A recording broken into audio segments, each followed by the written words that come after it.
Você quer entender de uma vez por todas a diferença entre custo direto e custo indireto dentro de um orçamento de obras? Meu nome é Milton José e eu vou explicar para você de uma forma simples e didática para você nunca mais esquecer.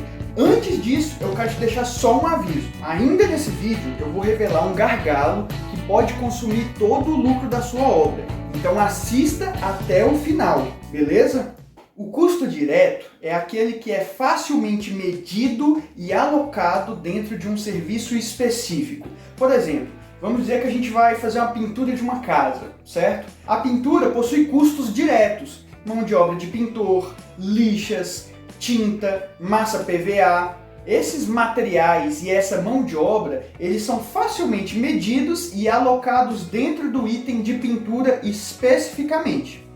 Já o custo indireto é aquele que ele não é tão facilmente medido e alocado dentro de um serviço, porque ele é consumido por vários serviços ao mesmo tempo, ou ele se faz necessário para a realização da obra, e não necessariamente de serviços em específico. E é por isso que ele tem que ser medido e controlado, calculado de forma independente dos demais serviços. Pensa comigo aqui. Eu pago um mestre de obras para acompanhar os serviços numa construção. Será que é possível medir quantos % do mês do mestre de obras foi consumido para cada uma das atividades do orçamento? Não, é impossível. Da mesma forma, eu alugo 2 betoneiras por mês para estar realizando os serviços. Será que eu consigo dividir quantas horas elas estão trabalhando com contrapiso, quantas horas em alvenaria, quantas horas em reboco? Também é impossível. Ainda que fosse possível, seria um trabalho desnecessário, um trabalho que não vai trazer grandes vantagens. É melhor você ter esses itens de mestre de obras e betoneiras como um custo indireto separado, em uma parte diferente do seu orçamento. Presta atenção nesse exemplo que eu vou te dar agora. Vamos dizer que o Roberto foi contratado por um amigo para fazer alguns serviços em uma obra. E o Roberto só vai fazer estrutura e alvenaria da casa, nada mais, nenhum outro serviço.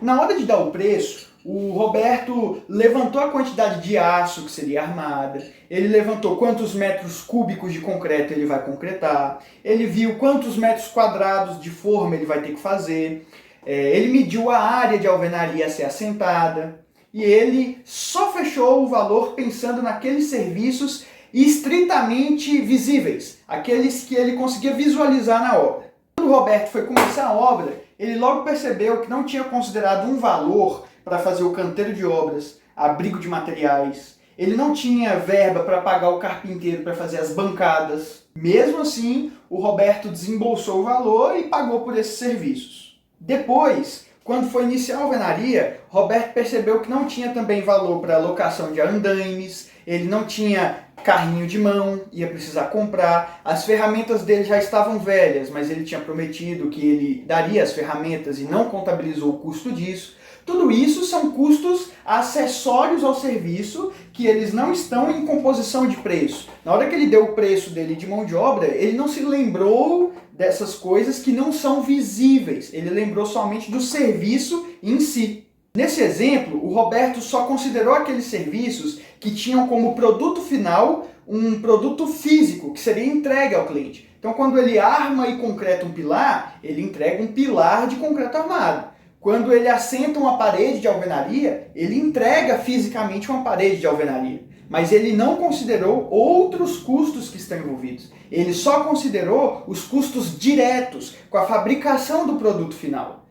A verdade é que nenhuma obra é feita somente de custos diretos. Todas as obras possuem custos indiretos dos mais variados tipos. Por exemplo, numa obra você pode ter custos com pessoal, com equipe, engenheiro, estagiário, almoxarife, vigia, mestre de obras, assim por diante.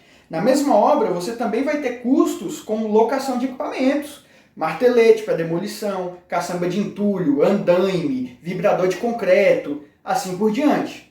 Também há ferramentas e outros equipamentos manuais que vão ser comprados nessa obra e que não são alocados dentro das composições de custo. Eles não são custo direto dos serviços, porque são usados em diversos serviços diferentes. Lixadeira, serra mármore, furadeira, martelo, assim por diante. Existem ainda os custos com o canteiro de obras. Você tem custos de limpeza, custo de organização, retirada constante de entulho, proteções, segurança, identificação e assim por diante. São custos indiretos que precisam ser considerados no orçamento. Agora, cá entre nós, chega aqui. Não importa se você vai chamar de custo direto ou custo indireto. O que realmente importa para um contrato saudável, que tem lucro, que é razoável para ambas as partes, é que todos os custos necessários estejam contabilizados no orçamento. Não importa se você vai tratar eles como custo direto ou como custo indireto, desde que todos estejam contemplados.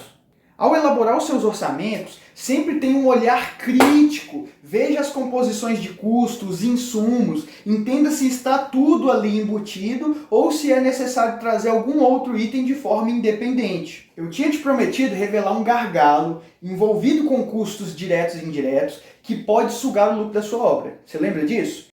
Então, antes de te falar qual que é, de revelar esse gargalo, eu só queria te pedir um favor. Deixa o seu like, clica no gostei. É isso que ajuda o canal a crescer e continuar entregando conteúdo de qualidade. Eu preciso dessa força. Posso contar contigo? O maior prejuízo relacionado a custos indiretos em uma obra é o atraso, a extensão de prazo. Quando o prazo de uma obra aumenta, por qualquer motivo, pode ser por culpa do contratante, por culpa do contratado, não importa. Só do prazo aumentar, os custos indiretos aumentam automaticamente. Especialmente em reformas e obras pequenas, obras rápidas, isso pode ser um gargalo que consome o lucro assim, porque é da margem de lucro que virá o recurso financeiro para arcar com esse aumento de custo indireto. Vamos supor que você tinha que reformar um apartamento em um mês e você acabou levando 45 dias, ou seja, um mês e meio. O prazo da obra aumentou, os custos indiretos aumentaram. Antes você visitaria a obra 10 vezes, agora você vai visitar 15, 16. Antes você teria um custo de alimentação e passagem dos funcionários. Esse custo aumentou. Você teria um custo de aluguel de andaimes. O andaime vai precisar ficar uma semana a mais na obra porque a pintura atrasou. As caçambas de entulho ficariam lá por um certo período de tempo, agora precisam ficar por mais uma semana. Ah, você tinha alugado um container para guardar material fora da garagem do prédio e agora você vai precisar manter esse container por mais 2 semanas. Assim por diante. O custo indireto aumenta sempre que o prazo da obra aumenta. Isso falando dos custos indiretos que são mensuráveis, que tem valor financeiro, sendo que o atraso da obra ainda te coloca em uma outra situação que é incalculável, o desgaste com o cliente. Então, para concluir essa ideia, redobra a sua atenção com relação ao prazo da obra, especialmente em reformas e obras pequenas, porque ele pode consumir todo o seu lucro para arcar com custos indiretos imprevistos. E se você atua com reformas, fica de olho no nosso canal do Telegram. O link está na descrição e no primeiro comentário. Eu estou produzindo um curso rápido e gratuito de orçamento de obras, que terá um foco maior em reformas, e ele estará disponível em breve. Eu estou avisando no Telegram sobre todas as novidades. Entra lá e não perde. Ah, mas agora que você entendeu de uma vez por todas a diferença entre o custo direto e o custo indireto, eu te convido a se inscrever no canal. Aproveita que está de graça e você não vai perder conteúdos como esse. Conteúdos de valor que geram transformação para o profissional da engenharia civil. Te agradeço como sempre por ter ficado até aqui, te desejo sucesso na empreitada e eu te vejo no próximo vídeo.